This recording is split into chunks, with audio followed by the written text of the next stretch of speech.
اعوذ باللہ من الشیطان الرجیم بسم اللہ الرحمن الرحیم وانذر عشیرتک الاقربین واخفض جناحک لمن اتبعک من المؤمنین صدق اللہ العظیم۔ سورہ الشعراء آیت نمبر 214 اور 215 آپ کے سامنے تلاوت کی۔ اس میں نبی صلی اللہ علیہ وسلم کو حکم دیا گیا کہ آپ اپنے قریبی رشتہ داروں کو اللہ کے عذاب سے خبردار کر دیں۔ تو جب یہ آیت نازل ہوئی، نبی صلی اللہ علیہ وسلم نے اپنے رشتہ داروں کو جمع کیا۔ قام رسول اللہ صلی اللہ علیہ وسلم، آپ کھڑے ہوئے اور فرمایا، یا فاطمہ ابنۃ محمد، یا صفیہ ابنۃ عبد المطلب، یا بنی عبد المطلب، لا املک لکم من اللہ شیئا سلونی من مالی ما شئتم۔ آپ نے حضرت فاطمہ کو، حضرت صفیہ رضی اللہ تعالیٰ عنہما کو، بنی عبد المطلب کو جو ہے مخاطب کر کے پکارا کہ میں قیامت کے روز تمہارے کوئی کام نہیں آ سکوں گا۔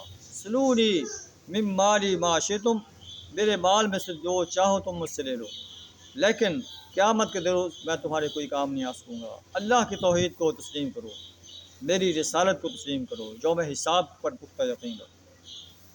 ایک اور حدیث، جب یہ آیت نازل ہوئی، دعا رسول اللہ صلی اللہ علیہ وسلم قریشا فعم وخص فقال یا معشر قریش انقذوا انفسکم من النار، یا معشر بنی کعب انقذوا انفسکم من النار، یا معشر بنی ہاشم انقذوا انفسکم من النار، یا معشر بنی عبد المطلب انقذوا انفسکم من النار، یا فاطمہ بنت محمد انقذی نفسک من النار فانی واللہ لا املک لکم من اللہ شیئا۔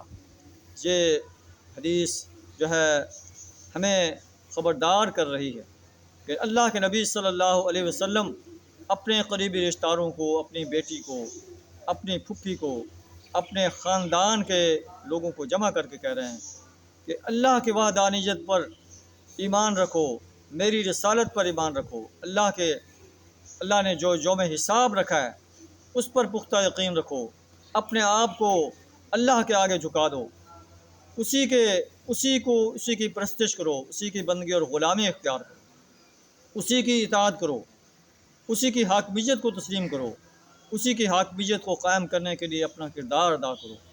اگر ایسا کرو گے تو تمہارے لیے قیامت کے روز جنت کے باغات ہیں۔ اگر ایسا نہیں کرو گے تو قیامت کے روز میں تمہارے کوئی کام نہیں آ سکوں۔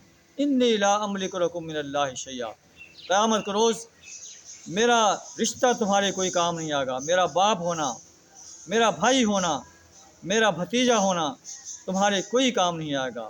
آج اپنے آپ کو اللہ کے آگے جھکا دو۔ اللہ سے دعا کریں ہمیں بھی اپنے آپ کو اور اپنے قریبی رشتہ داروں کو توحید و رسالت اور یوم حساب کے لیے پرخلوص انداز سے دعوت دینے کی توفیق عطا فرمائے۔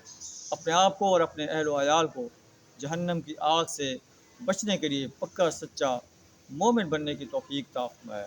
وآخر دعوانا ان الحمد للہ رب العالمین۔